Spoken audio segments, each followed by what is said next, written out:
ఆంధ్రప్రదేశ్ రాష్ట్ర వ్యాప్తంగా ఎన్నికల కోడ్ అనేది అమల్లో ఉన్నందున ఏప్రిల్ నెలలో మనకి 1వ తేదీన పెన్షన్ పంపిణీ అనేది వాలంటీర్లు చేస్తారా లేదా అధికారులు చేస్తారా అనే దాని గురించి ఈ వీడియోలో తెలుసుకుందాం.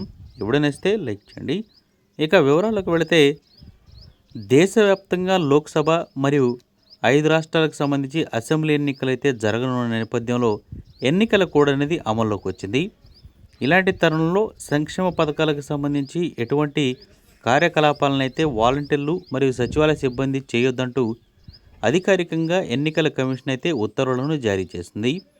మరి ఇప్పుడు 1వ తేదీనే పెన్షన్ పంపిణీ కార్యక్రమం ఏదైతే ఉందో ఇది వాలంటీర్ల ద్వారా చేయాలా లేదా అధికారికంగా సచివాలయ ఉద్యోగులు వచ్చి చేయాలా లేదా పెన్షన్దారులే మండలాఫీస్ దగ్గరికి వెళ్ళి తీసుకోవాలా అనే సందిగ్ధం అనేది చాలామందిలో అయితే ఉందన్నమాట.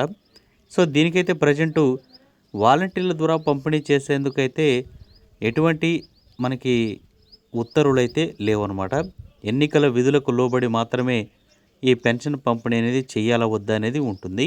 అధికారులు మాత్రం వాలంటీర్ల ద్వారా పెన్షన్ పంపిణీ అనేది చేయకూడదనే ప్రభావంతోనే చూస్తూ ఉన్నారు.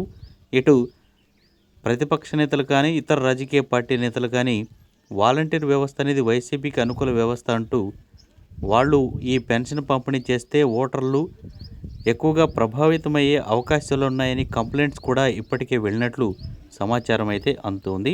దీంతో మనకి 1వ తేదీన పెన్షన్ అనేది వాలంటీర్లు పంపిణీ చేయడం జరగకపోవచ్చనే ఎక్కువ ప్రచారం అయితే జరుగుతుంది. మరి వేచి చూడాలి. ఎన్నికల కమిషన్ దీనికి సంబంధించి వాలంటీర్లే పెన్షన్ పంపిణీ చేయాలా లేదా సచివాలయ ఉద్యోగి ఎవరైనా వచ్చి పంపిణీ చేస్తారా లేదా పెన్షన్దారులే ఆ స్థానికంగా ఉండే పంచాయతీ ఆఫీసుల్లో కానీ లేదా గ్రామ మండల అధికారి ఆఫీస్ దగ్గరికి కానీ వెళ్ళి డబ్బులు తీసుకోవాలనేది చూడాలి. ప్రస్తుతానికైతే ఇది చర్చలు జరుగుతూ ఉన్నాయి. త్వరలోనే దీనికి సంబంధించి పూర్తి సమాచారంతో కూడిన ఉత్తర్వులను విడుదల చేసే అవకాశం అయితే ఉంది.